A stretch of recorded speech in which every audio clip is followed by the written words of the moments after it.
In the latest Nintendo Direct, the Arkham Asylum games were announced to be getting like a trilogy pack on the Switch. Now this is interesting for a few reasons because anytime the Arkham games are brought up in any capacity, the gaming community always automatically assumes that a remaster for one of them is in the works. And that's been a rumor for a long time, and I still don't really think it's true. It would just be really hard with the whole Kevin Conroy situation, even though I do think we will get an Asylum either remake or remaster fairly soon. I don't count like the Arkham collections as remakes or remasters of those games, just because I think when I mean that, I mean like a fully fledged one. It's also interesting because again, Arkham Origins is being left out of the pie. Like Arkham Origins is a good game, it's a great Batman game, and it's still being left out, and I always find that really funny. But I do kind of hope this is the last time the Batman Arkham games are touched. Maybe that makes me an outlier. Really don't want another Batman game. And it's not because I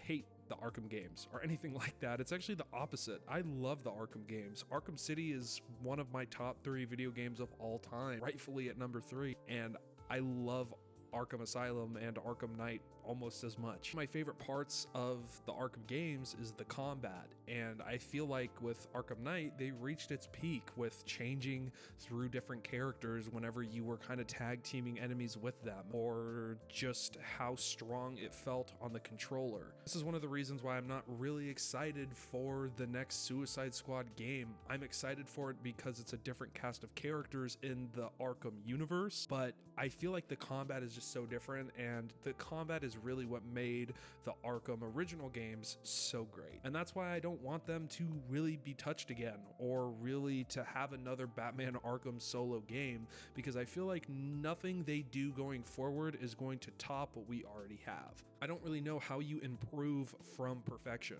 You know what I mean?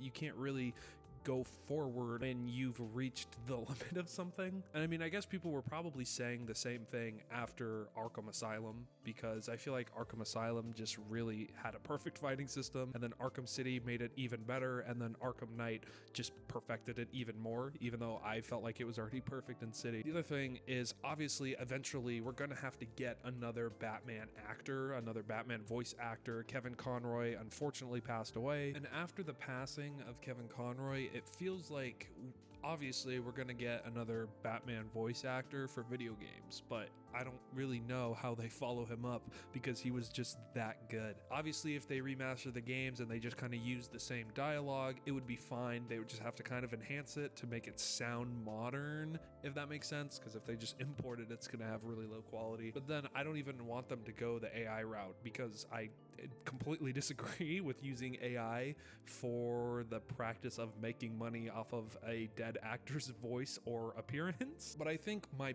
biggest concern with having another Batman game is just the fact of getting another Batman game. There are so many characters in the DC catalog that deserve their own game. Green Lantern, Flash, Superman, like any of those main characters in the Justice League don't have a game. Obviously, the Wonder Woman game is like in the works, so that's a good thing, but where's the rest of the Justice League? Cyborg would be a cool game. The Teen Titans would be an awesome game.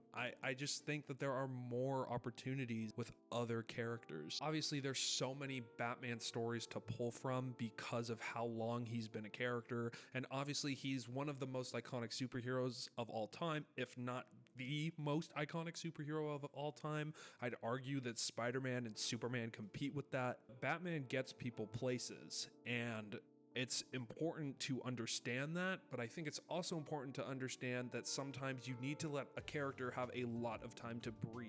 And obviously, I would love another Arkham game. I would love another Batman game. I would review another Batman game and play another Batman game.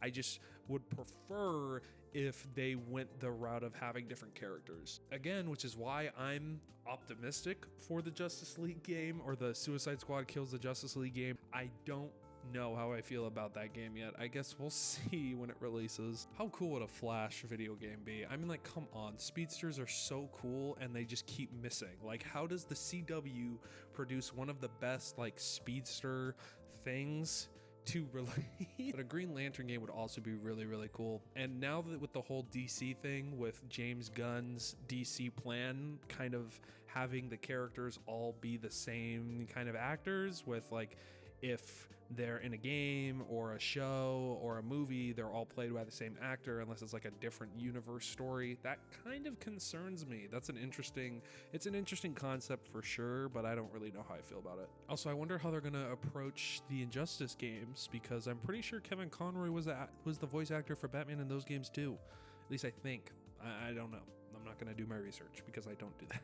But yeah, it'll be interesting. We'll see, I guess. I don't know.